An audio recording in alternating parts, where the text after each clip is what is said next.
Ya, Assalamualaikum warahmatullahi wabarakatuh. Alhamdulillahirrahmanirrahim. Ketemu lagi dengan Bapak. Pertemuan kita kali ini kita awali dengan membaca basmalah terlebih dahulu. Bismillahirrahmanirrahim. Dan juga doa belajar. Rabbi zidni ilman warzuqni fahman. Baik anak-anakku sekalian, pertemuan kita kali ini kita akan membahas materi mengenai mata pelajaran ilmu pengetahuan alam tentang subbab ciri-ciri makhluk hidup. Bagaimana ciri-ciri makhluk hidup yang pertama? Kalian saksikan gambar-gambar berikut. Yang pertama ada pesawat, lalu yang kedua ada mobil, dan yang ketiga ada manusia. Nah, pertanyaan dari Bapak adalah simpel. Yang manakah yang merupakan makhluk hidup? Ya, kalian tentunya sudah mengetahui bahwa pesawat pun memiliki beberapa macam ciri ya, yang hampir serupa dengan makhluk hidup. Itu mobil pun sama. Namun mereka bukan disebut sebagai makhluk hidup, walaupun dia memiliki 3 macam ciri. Ya, salah satu cirinya yaitu mereka dapat bergerak. Jadi pada benda mati ya, terutama kendaraan, ada 3 jenis ya sifat pada makhluk hidup yang mereka miliki. Namun mereka tidak memiliki satu sifat yang terpenting, yaitu bernafas. Nah, untuk pertemuan kita kali ini ya, Bapak akan membahas satu persatu.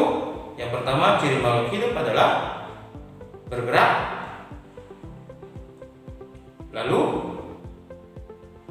yang kedua adalah memerlukan makanan atau nutrisi. Yang ketiga adalah bernafas. Yang keempat, peka terhadap rangsangan atau biasa sering disebut dengan iritabilitas. Yang kelima, berkembang biak atau kita sering menyebutnya reproduksi. Yang keenam, tumbuh dan berkembang. Lalu yang ketujuh, mengeluarkan zat sisa. Dan yang kedelapan adalah adaptasi. Baiklah, kita akan membahas yang pertama tentang bergerak. Bergerak itu ya, pada makhluk hidup ada terbagi menjadi 2, yaitu gerak pasif dan juga gerak aktif. Nah, pada gerak pasif biasanya kita temui pada tumbuhan ya, dan juga sedangkan gerak aktif ya kita akan menemukan atau menemui pada hewan dan juga manusia.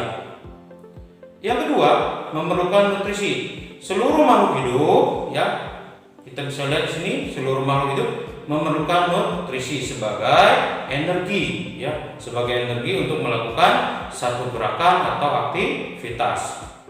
Yang ketiga yaitu bernafas.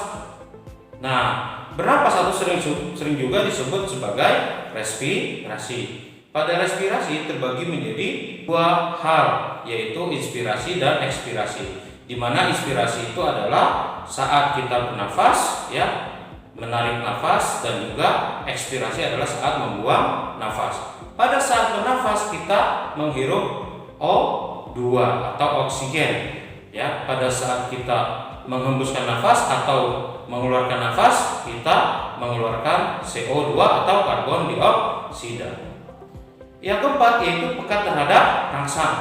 Peka terhadap rangsang artinya ya, beberapa makhluk hidup akan peka terhadap rangsangan, baik itu berupa matahari ya, baik itu berupa sentuhan atau lain sebagainya. Yang kelima adalah berkembang biak. Untuk mempertahankan hidupnya atau mempertahankan jenisnya ya, makhluk hidup akan melakukan reproduksi sebagai pertahanan hidup mereka untuk berkembang biak selalu sehingga jenisnya tidak akan punah. Walaupun ada beberapa jenis binatang atau hewan ya yang sudah mengalami kepunahan. Yang ketujuh adalah mengeluarkan zat sisa. Zat sisa di sini adalah ya, kalian perlu tahu bahwa ya, manusia memiliki organ ekspresi, yaitu berupa ginjal, paru-paru, kulit, dan juga hati. Nah, ada tambahannya juga yaitu anus ya. Pada saat melakukan pengeluaran zat sisa. Organ-organ ekskresi itu berupa ginjal yang berfungsi untuk mengeluarkan urin. Yang kedua adalah hati yang berfungsi untuk mengeluarkan racun-racun pada makanan-makanan yang terkandung di dalam makanan yang kita makan. Yang ketiga yaitu kulit, itu adalah untuk mengeluarkan zat sisa berupa keringat ya, dan juga kadar garam. Yang keempat adalah paru-paru ya. Paru-paru itu mengeluarkan CO2. Paru-paru berfungsi juga sebagai alat respirasi. Nah, yang keempat adalah anus, yaitu mengeluarkan zat sisa atau kotoran hasil kita melakukan metabolisme tubuh.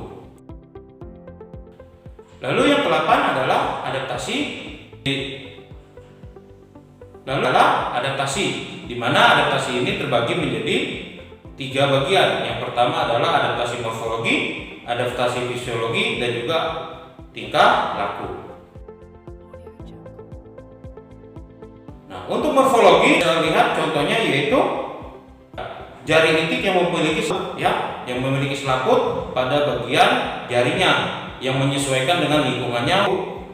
Adaptasi fisiologi adalah air laut ya, contohnya ikan air laut yang banyak minum air laut lalu mengeluarkan kadar garam laut melalui insangnya dan juga memiliki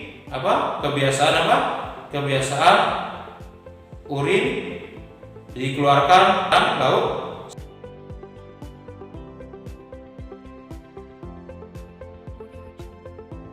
Adaptasi tingkah laku yang pertama yaitu kita bisa lihat contohnya misalkan bunglon yang berubah warnanya dengan lingkungan sekitar ya, untuk mengelabui musuh-musuhnya.